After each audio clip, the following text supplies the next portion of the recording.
এ আপনার কি হয়েছে ভাইয়া? আপনার কি হয়েছে?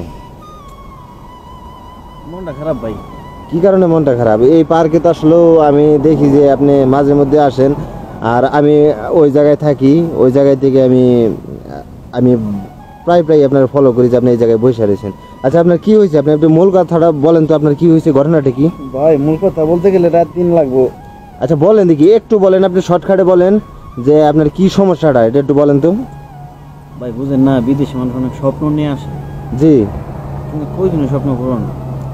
তাও কথা ঠিক, কারণ সৌদি আরবে তো আসলে সবার স্বপ্ন তো আর পূরণ হয় না, আর সবারই তো আর কপাল একরকম থাকে না। আপনার কি সমস্যাটা একটু কি আমি জানতে পারি?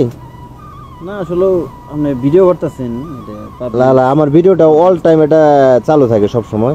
আপনি বলেন, সমস্যা নাই।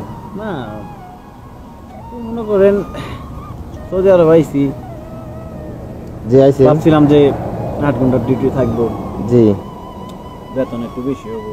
জি। কই না, আপনার কি কাজ করেন? আপনি কি কাজ করেন? আমি রেস্টুরেন্টে। রেস্টুরেন্টে? আপনার স্যালারি কত? 1200। 1200 রিয়াল। হ্যাঁ, তো 1200 রিয়াল আজকালে সৌদি আরবে এক কথায় কিছুই হয় না। আর সৌদি আরবে যে খাবার দামটা, মানে এগুলা খাওয়া টাওয়ার এই করতে গেলেই দেখা গেল যে আপনার 800-900 টাকার মতো জায়গা। কারণ আজকালে যদি 1500-1200 টাকায় যদি কেউ সৌদি আরব আসে, মানে তার মতো বোকা ছাড়া আর কোনো কিচ্ছু নাই। আর আপনার সৌদি আসতে কত টাকা লাগছে? এই তো সব মিলে ইন টোটালি সব 5 লাখের মতো। 5 লক্ষ টাকাতে আপনি সৌদি আসছেন, আর বেতন পান হলো 1200 টাকা। আর বাংলাদেশ থেকে যারা এখনো আসার টার্গেট, বাংলাদেশের উদ্দেশ্যে কিছু লোকদের আমি বলবো, যারা নতুন ইউজার, যারা আসার আগ্রহ সৌদি আরবে, তারা বিশেষ করে যে 2000 টাকার নিচে যদি কেউ আসে, তাহলে কি পরিমাণে সমস্যার সম্মুখীন হবে? অনেক সমস্যার সম্মুখীন হবো। আমি একটা কথা বলি, মানে আসলে অনেকে বলে না যে বাংলাদেশে কিছু করার নাই, কিছু করার নাই, এটা ভুল কথা। আসলে অনেক কিছু করার আছে। এই যে এনে যে পরিশ্রমগুলো করতেছি, জি, সকাল 6টায় উঠতেছি, রাত 12টায় যাইতেছি, 12টা 12:30 যাইতেছি রুমে। জি। মাঝখানে 2-3 ঘন্টা রেস্ট আছে, ঠিক আছে, ওই রেস্ট কোনো রেস্ট না। কিন্তু মূলত হচ্ছে যে পরিশ্রমটুকু আমরা প্রবাসে করি, এই পরিশ্রমটুকু যদি আমরা বাংলাদেশে করতাম, আর এই জি। ইনভেস্টটা যদি বাংলাদেশে করতাম, তাহলে বাংলাদেশ আরো উন্নত হতো। হ্যাঁ, তবে দুর্নীতি আছে, বাংলাদেশে দুর্নীতি আছে, এই দুর্নীতির কারণে উন্নত হচ্ছে না। কিন্তু আসলে যদি আমরা সবাই মিলে চেষ্টা করি, উন্নত হবো। কিন্তু পরিশ্রম পরিশ্রম তো কাউরে ফাঁকি দিব না, ফাঁকি দিব? না না আপনি বলেন। না না না। আমি পরিশ্রম করলে পরে পরিশ্রম, ওই যে বলে না, পরিশ্রম সৌভাগ্যের প্রস্তুতি, ঠিক আছে, কিন্তু সঠিক জায়গায় সঠিক পরিশ্রম করতে হবে। এই জায়গায় পরিশ্রম করলে আমার কোনো লাভ আছে? লাভ হবো কফিলে। জি। ঠিক আছে ভাই, তো আমি আচ্ছা, আমার একটা কথা হচ্ছে, যারা বিদেশে আইতে চান, হ্যাঁ, ভালো কোনো ভিসা যদি ভালো স্যালারি, ভালো অঙ্কের স্যালারি যদি পাইতে চান, তাহলে আইসি ওই মানে মূল্যায়নটা পাইতে পারবো। আর যারা আমাদের মতো আরো অনেক আছে, মনে করেন, মানে অনেক আছে যারা অনেক কষ্টে আছে, মানে নিজের ফ্যামিলির কিছু দিতে পারতেছে না, যে টাকা ঋণ করে আসছে ওই ঋণ শোধ দিতে পারতেছে না। মনে করেন আমার মতো আরো অনেক আছে যে 3 বছর 4 বছর হয়ে গেছে গা, এখনো মনে করেন ঋণই শোধ করতে পারেনি। জি জি। তাহলে এই যে মনে করেন ফ্যামিলি রেখে গেছি, বউ বাচ্চা রেখে গেছি, ফ্যামিলির বিশেষ করে ফ্যামিলি মা জি, জি। বাবা এদের ফিরে রেখে গেছে, তাদের কি অবস্থা ওদের বলেন? নিজের মনটারে কতটুকু পাথর করে রাখছে ওরা। ঠিক আছে, এটাই মানলাম। ভাই কষ্ট। ঠিক আছে, আপনার দুঃখটা মানলাম। আপনি কতদিন ধরে সৌদি আরব আসছেন? আমার তো প্রায় 5 মাস হয়ে গেল। 5 মাস কেবল?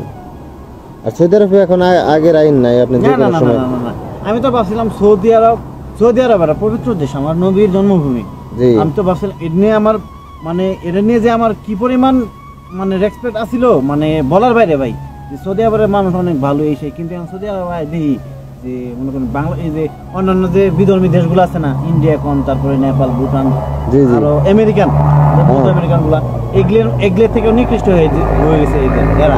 হ্যাঁ। মানে এরা আসলে যে মানে নবীর যে সন্ন্যতগণ, দিনের যে একটা এই জিনিসগুলো ওদের মধ্যে নাই। আমি রেস্টুরেন্টে অনেক কাস্টমার আসছে, আমি দেখছি যে মুস এত বড় বড় মুস, এত বড় বড়, জি জি জি। যে মুসের পানি খা হারাম, নবীজি বলে গেছে।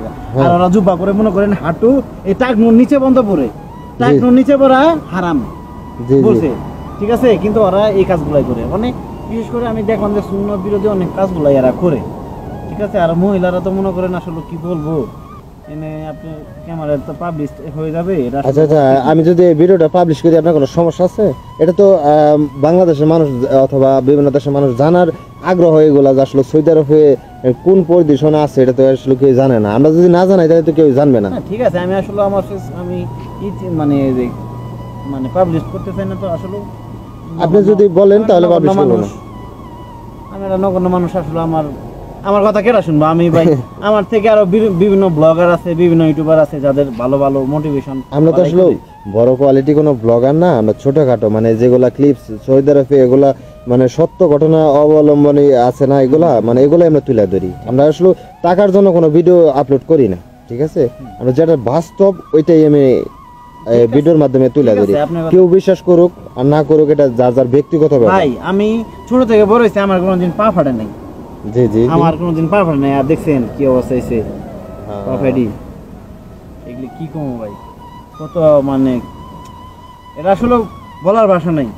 নিজের ফ্যামিলি, নিজের সবচেয়ে বড় কথা হচ্ছে যে নিজের ফ্যামিলির সাইডে আসছেন যারা আসছেন, এটা হচ্ছে সবচেয়ে বড় কথা, সবচেয়ে বড় কষ্ট, ঠিক আছে?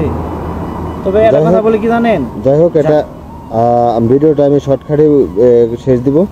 আচ্ছা দর্শক বন্ধুরা, যারা সৌদি আরব আসার আগ্রহ, আমি এক কথাই বলবো, আসবেন না। কারণ অনেকে ভাবতে পারেন যে কি কারণে আসবেন না। কারণ সৌদি আরবের যে পরিস্থিতি বর্তমানে, পরিস্থিতি খুবই খারাপ। কারণ যে টাকা বেতন দেয় এই টাকায় আপনার সংসার কোনোভাবেই চলবে আরেকটা না, কথা অসম্ভব। আমার আরেকটা কথা বলি ভাই, যেহেতু পাবলিশ করবেনি, এনে যারা কফিল যারা আছে জি জি আর যারা মুদির আছে, মানে ম্যানেজারের ইয়েতে যারা থাকে, এরা যে বাঙালি যারা আছে, বাঙালি যারা কাজ করে, এদের মানুষই মনে করেন তাবিলে এরা মানে এর থেকে ওরা যে তাদের দাম বেশি, ওরা মানুষই মনে করেন, ঠিক আছে? মানে এরাই সবচেয়ে হার্ড করে বেশি। আপনি কাজ করতেছেন, ঠিক আছে, কাজ করতেছেন, আপনি কাজ করতেছেন, তারপরে যদি আমি যাই বলে কাজ কর, তখন আপনি কেমন লাগবে জানেন? আমার ঠিক আছে। আমার মাঝে মধ্যে ইচ্ছে করে ওদের পাড়ায় পরে আমি চারটা বানায় ফেলাই। ঠিক আছে, খুবই এটা ইচ্ছে অন্য করে। ভিন্ন দেশের লোকেদের মানে একটু প্রায়োরিটি নাই, কোনো প্রায়োরিটি নাই। ক্ষমতা থাকবে। আমি যত দেখছি, কষ্ট যতটুকু দেখছি যে যত কষ্ট আছে, যত অত্যাচার আছে, সব বাঙালিকে উপর দেয়। এটা কি কথা সত্য না? সত্য। আসলে কি জানেন, বাঙালিরা আসলে মিসকিন। আর তাছাড়া কি জানেন, এটা সত্য কথা, বাঙালিদের স্বভাব ভালো না, বুঝছেন? এরা এই আসলে হলো কাহিনী। এরা একতা থাকতে চায় না।